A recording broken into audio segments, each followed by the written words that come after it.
क्या महाराष्ट्र में आपकी बेटी है? क्या आपकी बेटी 1 अप्रैल 2023 या फिर उसके बाद पैदा हुई है? अगर हाँ, तो ये खबर आपके लिए बेहद इंपॉर्टेंट हो सकती है। महाराष्ट्र सरकार ने लेख लड़की योजना की एप्लीकेशन प्रोसेस को काफी आसान बना दिया है।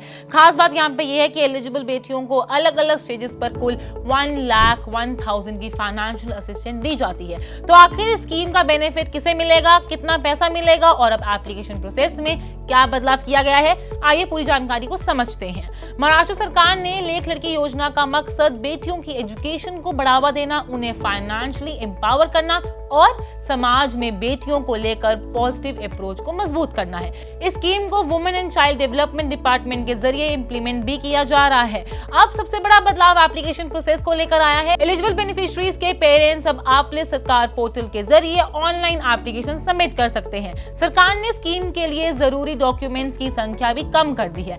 एप्लीकेशन प्रोसेस में आधार बेस्ड वेरिफिकेशन का इस्तेमाल किया जाएगा, जिससे बेनिफिशियरी की डिटेल्स ऑटोमेटिकली फेच हो सकेगी। इसके अलावा एलिजिबल गर्ल चाइल्ड, उसकी मदर और फादर का KYC भी पूरा किया जाएगा। स्कीम के तहत मिलने वाली financial assistance direct benefit transfer यानी कि DBT के जरिए सीधे लिंक बैंक अकाउंट्स में ट्रांसफर की जाएगी। यानी कि एलिजिबल बेनिफिशियरीज को पेमेंट के लिए अलग से किसी कॉम्प्लिकेटेड प्रोसेस से गुजरने की जरूरत नहीं होगी। अब समझिए कि 1,01,000 की रकम कब कब मिलेगी।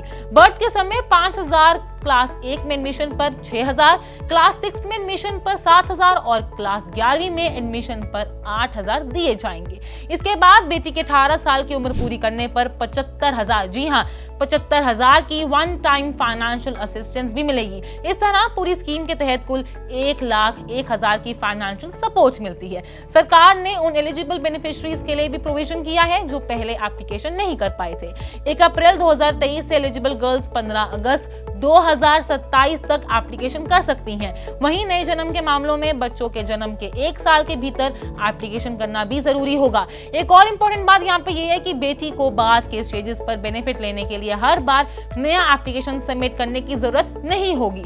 अब बात करते हैं एलिजिबिलिटी की। परिवार का महाराष्ट्र का रेसिडेंट होना बहुत इंपॉर्टेंट है। इसके साथ परिवार के पास येलो या फिर ऑरेंज राशन कार्ड होना चाहिए और सरकार की निर्धारित इनकम तथा अन्य एलिजिबिलिटी कंडीशंस को पूरा करना होगा। सरकार के मुताबिक अब तक 2,98,695 बेनिफिशियरीज को स्कीम की पहली इंस्टॉलमेंट भी मिल चुकी है। यानी अगर आप महाराष्ट्र में रहते हैं और आपकी बेटी इस स्कीम की एलिजिबिलिटी पूरी करती है तो एप्लीकेशन प्रोसेस को आसान बनाने का ये बदलाव आपके लिए काफी यूजफुल हो सकता है। इसलिए एलिजिबिलिटी और डॉक्यूमेंट्स की जानकारी चेक करके समय पर एप्लीकेशन जरूर चेक करें। अगर आपका भी परिवार महाराष्ट्र में रहता है या फिर आपकी बेटी महाराष्ट्र में है तो इस योजना का लाभ जरूर उठाइएगा और इसी हर बड़ी फाइनेंशियल अपडेट के लिए, हर बड़ी स्कीम के लिए हमारे चैनल यानी कि पैस लाइव को सब्सक्राइब जरूर करें।